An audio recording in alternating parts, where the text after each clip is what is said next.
Number 1, क्या आपको मालूम है दुनिया में सबसे ज़्यादा रेडियो स्टेशन किस मुल्क में है?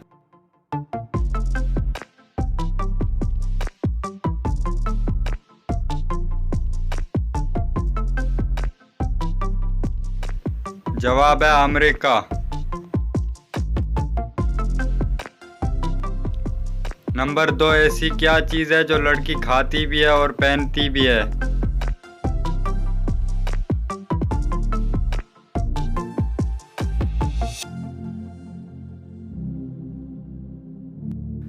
जवाब है लौंग।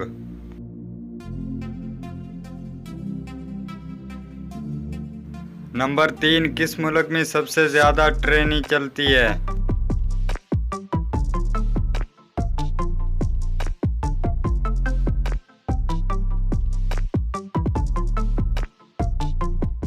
जवाब है जापान में।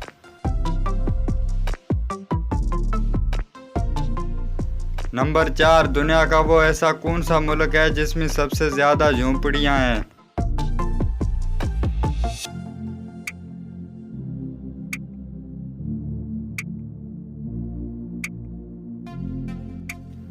जवाब है बांग्लादेश।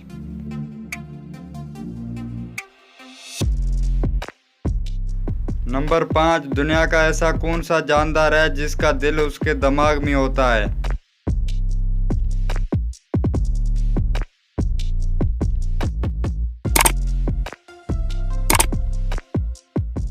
जवाब है झींगा।